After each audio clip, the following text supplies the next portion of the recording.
Hey everybody, it's Carm here. I'm coming to you on a rather cold and wet Tuesday afternoon. I want to come on and share an album I've been revisiting lately. It's an old favorite from an old favorite artist. Well, I know I tend to use the term favorite a lot, but if you've been with me for a while, you know I've talked a pretty good deal about this artist. Maybe not quite enough, because he is so prolific and has been around for a long time and been part of my own musical consciousness now for going back to the very early 90s when I first heard him. And it's Steve Roach, Dreamtime Return. This is an album I've gone back to for ever since picking it up. It's back in the summer of 1992 at our local CD shop. It's an all CD shop which is still in business, and they've had his work since probably the very beginning, and I've always found a great deal there. And I got this in the mail about sometime last year, maybe late last year, kind of reminding me here that it's marking 30 years since this album was released originally, and they're coming out with a new digital remastered digipack, and I think next month there's a vinyl, also a vinyl reissue, and I think the original is also on vinyl, like on all the formats, cassette. And this is the original. You see the double pack CD here, clamshell I think it's called, or the old sandwich, which again I've had for all these years, and been revisiting it just recently.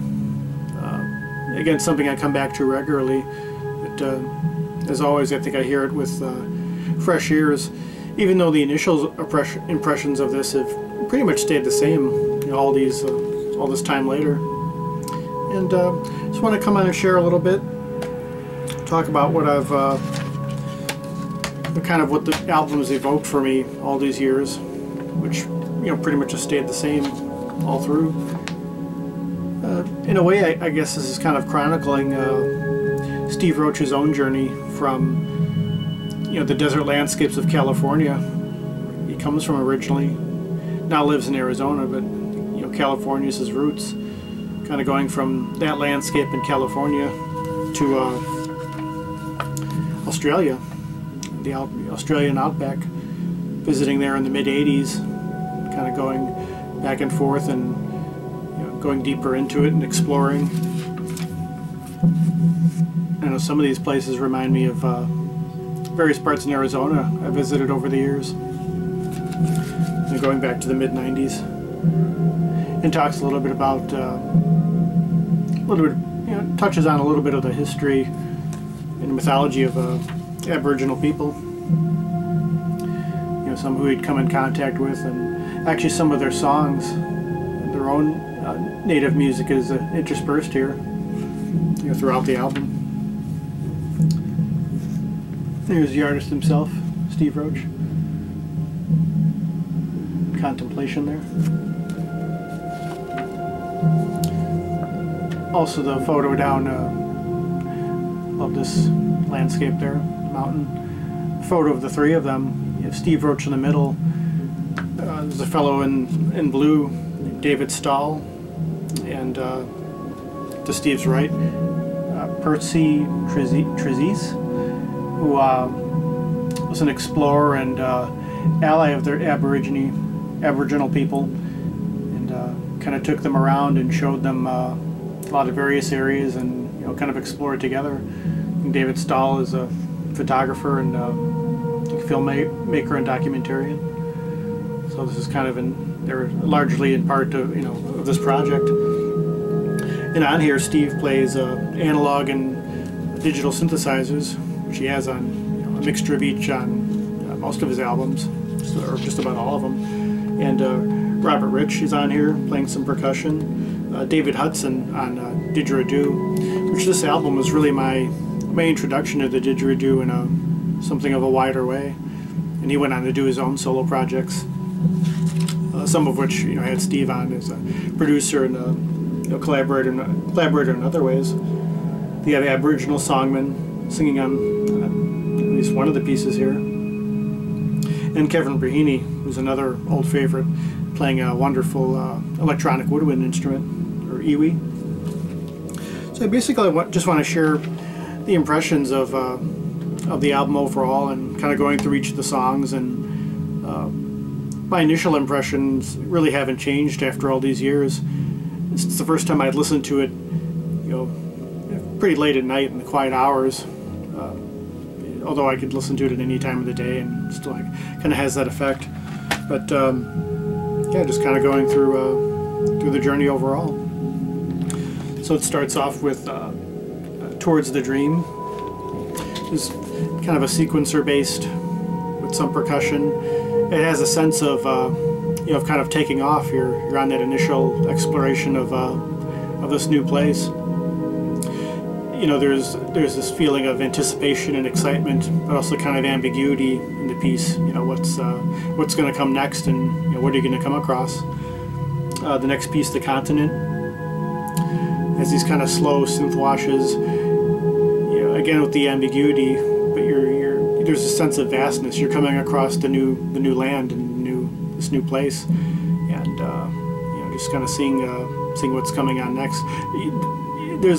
I think throughout the whole album there's a sense of vastness and ambiguity. Even though you're coming across something that's clearly in front of you, you're still that, if not a foreboding, it's like there's always something beneath the surface that you know, still has yet to be uncovered. You know, maybe like the history of you know, of the place itself, and you know, those various areas. Next up is Songline, which I think is probably the shortest piece on the album. Has a really neat kind of percussive opening, one of the more acoustically oriented pieces on the album. It sounds like these mallet instruments, but not really like a xylophone or a marimba, something like that. It almost has a vague Steve Reich influence on there. And then at some point the didgeridoo comes in, which is really neat. There we go. Or assistant to the director here. That's when the didgeridoo comes in, and that was my own introduction to it. And then you have kind of a slow, hazy synthesizer right at the end, you know, kind of capping it off, or it just kind of decays from there. And at this point, you're on the land, and you're really starting to explore it, and seeing things for the first time, and you know, just going deeper into it. And then next up, you have Air Tribe meets the Dream Ghost, and that goes, things start to slow down a little bit as far as the percussion and the synthesizer. You have kind of it sounds like very slow hand percussion, and it's just kind of, you're kind of melding, you're kind of getting to know the area now a little bit, but there's still that you know, that ambiguity and that, you know, slight kind of slight foreboding. There's kind of there's a sound that he uses, Steve Roach uses, from that time in particular. It has this kind of the director's been naughty today, so I gotta keep him a little bit back from things. There's a kind of a hushed, whistling sound that I think he's been using a lot back then. He was using an Impetus, which was a all electronic record, but he was using it on here to really interesting effect. I think that really adds to the ambiguity of it, but I'm not sure what kind of a synthesizer that is, but that always fascinated me. But that kind of comes in on that piece. And then you have a Circular Ceremony, which really kind of gets deeper into things. You hear it's more reflective. Maybe it's going a little deeper into the day. I could almost, you know, imagine the sunset. You know, you're sitting back against a boulder, and you know, you've explored, you know, you've done your kind of first day of exploration, and you're just kind of contemplating everything. And then but for a very long period, for that whole period, it seems like the sun, it takes forever for the sun to set, but you're just that whole time you're immersed in that contemplation. And then there's a good deal of rain stick, which I think that was my introduction to that instrument, the rain stick, towards the end, where it feels like you're being sort of lulled to sleep, and then you're allowed to go on to the next part of the journey. And after that is probably my favorite piece on the album, The Other Side, which is the collaboration with Kevin Braheny. That piece, which is one of the longer pieces on the first disc, is about 13 minutes long. That was actually recorded in concert. Sounds to be an improvisation between Steve and Kevin. He's really kind of slowly ascending and descending synth chords, and Kevin kind of in response on the electronic woodwind instrument, which again was another introduction there. He gets a tone on there which is, for me, it's somewhere between like an electric various members of the violin family, violin, viola, and even cello. Somewhere between there and almost like a processed harmonica to some degree, but also has its own sound, and it's such a beautiful and lyrical piece. For me, this really evokes, you're in sleep, you're in slumber, and you're dreaming.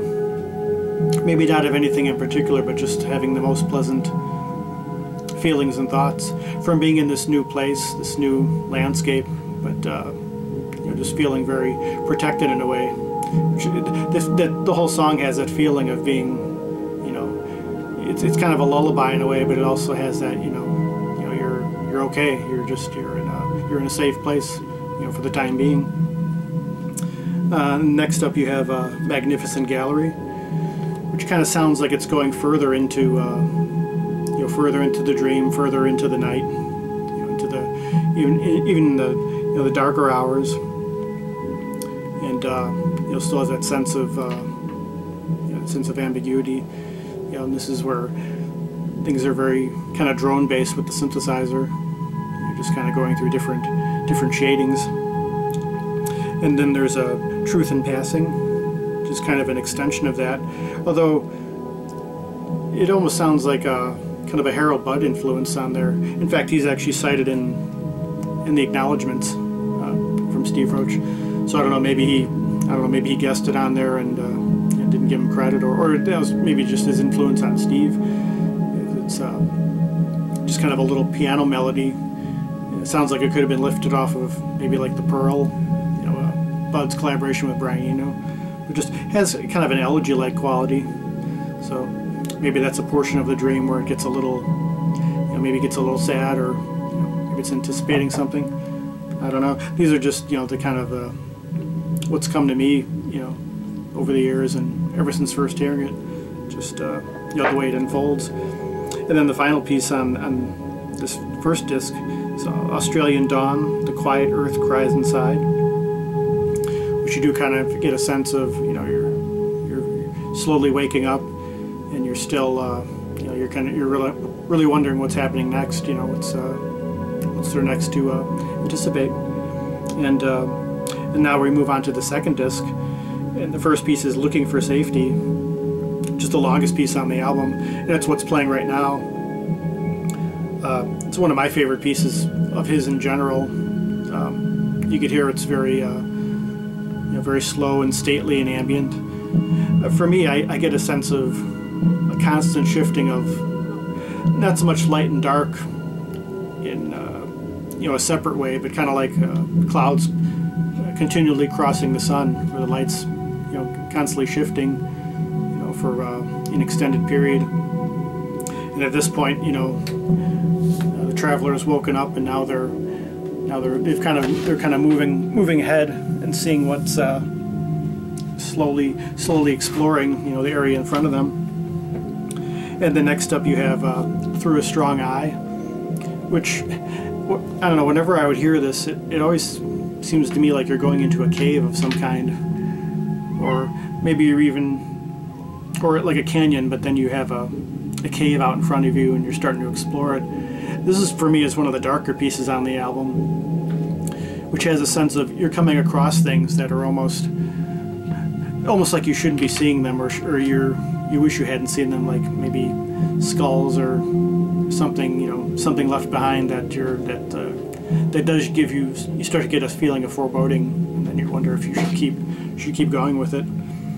Then the next piece is The Ancient Day, which seems to get a little bit brighter. As you're going along, you don't feel like it's quite as quite as much apprehension. And then it starts to get a little bit percussive again. And the percussion on here is so neat. It's very it sounds like basically hand percussion for the most part. There's various drums of different sizes, but some of them are played so slow it just has this, even slower than any treble percussion I've heard. And maybe the first time you could say it's almost like ambient percussion, if you want to use that term. And the next piece you have Red Twilight with the Old Ones, which is where you hear the Aboriginal songmen coming on. It sounds like they're playing some kind of sticks, maybe sticks against stone or wood, and very beautiful the way they kind of harmonize together. Very simple, very kind of plaintive. Almost reminds one of American Indian chant to a certain degree. Just a very kind of simple and straightforward. And finally we end with the Return, the final piece, which is another one, very, very serene, very reflective. You've kind of gone through the journey. You've seen everything you could see, on this particular trip, and you're reflecting on it, but you're not in the way that your mind is racing. It's more like you're completely calm. You're just, you figure, well, later on I'll think about everything. Now I'm just slowly taking it in, as slowly as possible.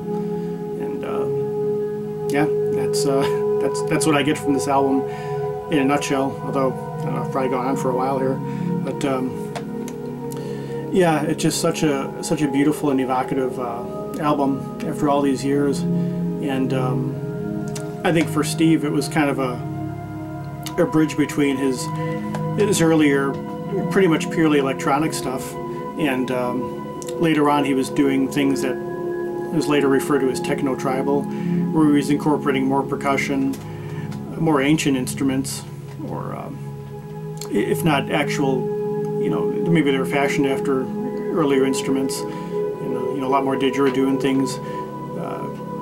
Kind of his own exploration of the ancient and the modern, even futuristic, but finding a blend between those. But this is really, I think, the bridging album between those, and yeah, so I couldn't recommend it more. And again, it's out. The CDs have been reissued, and you can probably find older copies too. Copies of this for fairly cheap. I haven't really looked lately, but next month the reissued vinyl should be out. So yeah, if you want to take the plunge, samples to this, and if you like it enough, definitely recommend it. Yeah, Steve Roach, Dreamtime Return, originally on Fortuna Records. But yeah, by all means, check it out. So from the rambunctious director and I, and Fuzzy back here, thanks for watching, and we'll see what comes next. Hope you're all well. Peace, love, and joy.